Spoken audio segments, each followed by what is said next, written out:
Final segment, Jason Burmis for the next 3 hours when the show ends in about 10 minutes.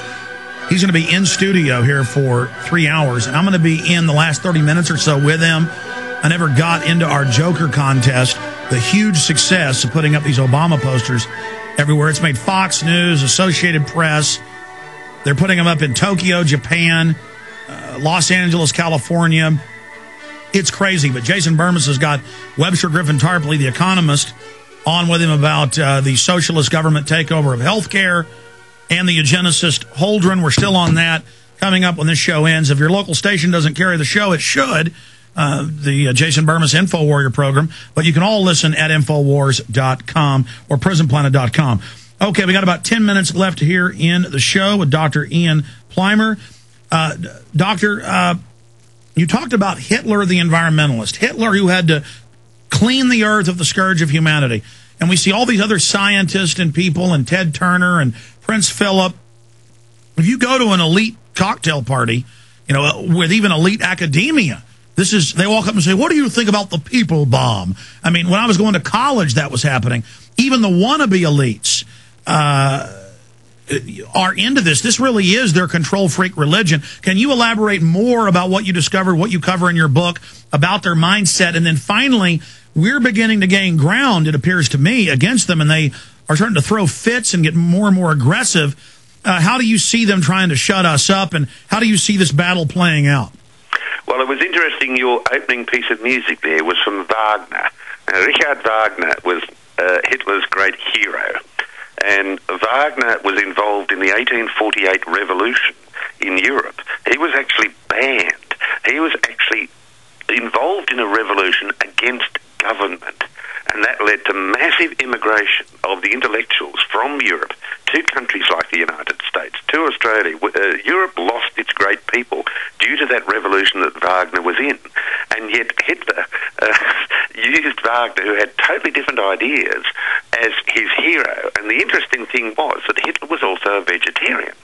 And when we look back in the geological record, we've had human evolution has been very much driven by climate. And every time the climate has got cold, the vegetarians have become extinct.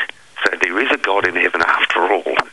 So, we see some very interesting parallels, and we see many, many totalitarian governments that have views based on the environment. In China, we had Mao Zedong's views, where we had community health, which was driven by government, where we had community environmental programs. So we've seen this throughout history. Hitler wasn't the only one. We've seen it in the Soviet Union, where they took one line of science from Lysenko, who claimed that, oh no, we can't have genetics operating because this means it's rather like a capitalist system. So he invented a type of genetics which created starvation, and about 30 million people died.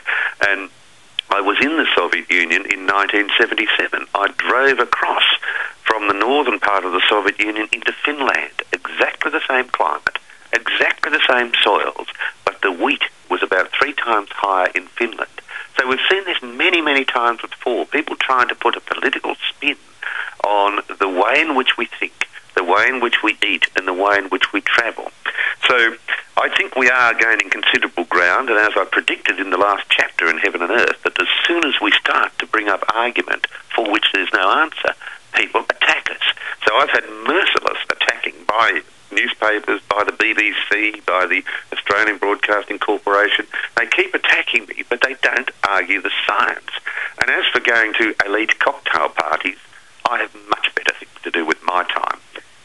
Well, by elite cocktail parties, anytime I was in college, anytime I've been around wealthy people, anytime I've read any of their, it's all they seem to talk about is how they want to get rid of people and how the general public are rabble scum and how the earth is dying and the people bomb. I mean, in college, didn't matter if it was math class, history class, psychology, anthropology.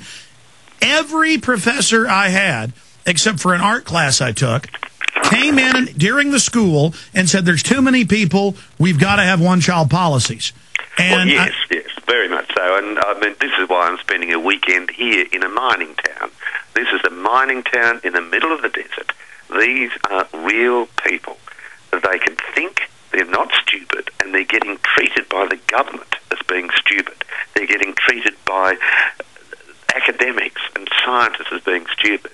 I really enjoy being in rural areas, agricultural areas and mining areas, because these are the real people, and these are feeling totally disenfranchised by the arrogance coming out of many of the college professors, the arrogance of government.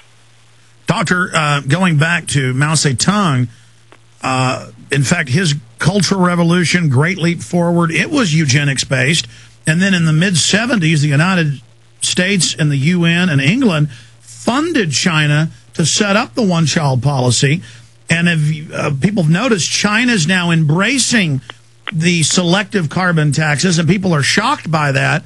How is the establishment able to sell this to the Chinese communist? Or is it just that communism believes in this vertical integration, so they like it because it's a pretext to take control?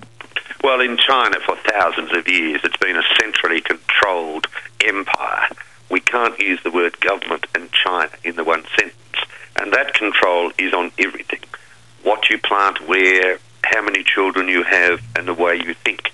Now, the Chinese government is embracing carbon and carbon trading, which they will never put into practice.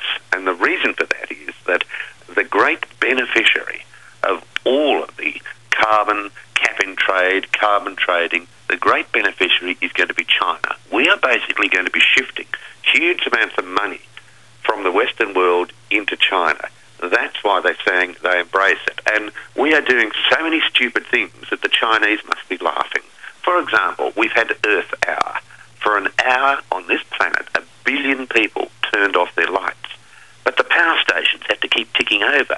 And what happened was that these people were thinking, we'll put less carbon dioxide into the atmosphere in that hour. What they did was that their decrease in carbon dioxide in the atmosphere was equivalent to 6 seconds of China's emissions into the atmosphere.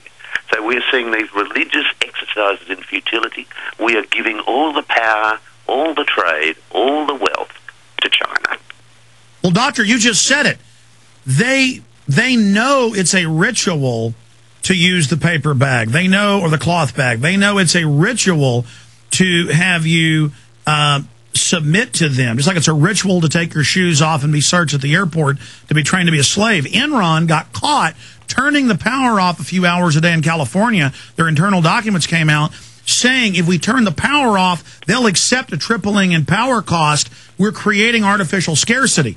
And so these social engineers cold-bloodedly know making everybody turn their lights off or turning the Eiffel Tower off is a symbol. It's a mind control. It's a Jim Jones programming that energy is bad and living is bad and having something is bad. And so you can give it to the government. And then all the promoters of the environmental cult, they have 4 or 5 kids, 10, 15 jet airplanes, palaces. Their carbon footprints are bigger than anybody's. Well, very much so. And I think governments really have to understand that energy drives the economy. The more energy we have, the cheaper the economy becomes. The more energy we have, the more jobs we create. If we add costs to energy, we are putting people out of work. And if they're out of work, we can control them even more. And it only then becomes the elite who have a lot of money, or those few people lucky enough to have a job, that keep the wheels of the economy spinning. But I see that this is a process where we've got massive healthcare costs, where we've got controls on the way we think, the way we write. This is just another way of putting handcuffs on us. Well, I hope to have you back up sometime during the weekday show so that audience can hear you, Doctor. Just amazing. The book is Heaven and Earth, Global Warming, the Missing Science. In closing, they do appear to be now, their facade of invincibility is breaking. Their hoax is beginning to be exposed, but they've got the governments behind them. So I think the fight is just beginning. I would just hope that you and other prominent people, as you've been doing, would just dispense with even arguing with these people and say, look, we know you're elitist, control freak, eugenicist, and that you just want to kill the majority of the planet, because we have the hundreds of quotes from them. I mean, I think it's really time to even turn the heat up on these bastards even more. Well, I agree. And they talk about opening their mind. My problem is that they've opened their brain so much that the brains have fallen out. All right. Dr. Plimer, thank you so much for spending time with us. Thank you for having me. Thank you as you begin your day there in beautiful Australia. Take care. We'll talk to you again soon. Thank you. All right. There he goes, ladies and gentlemen. You can get all of my books and films and materials and my film Endgame about all this, Blueprint for Global Enslavement, on DVD at Infowars.com, and the Obama Joker T-shirts that Big Brother really hates. I want to salute everybody out there for the great job they've done and my crew. Jason Burma's coming up.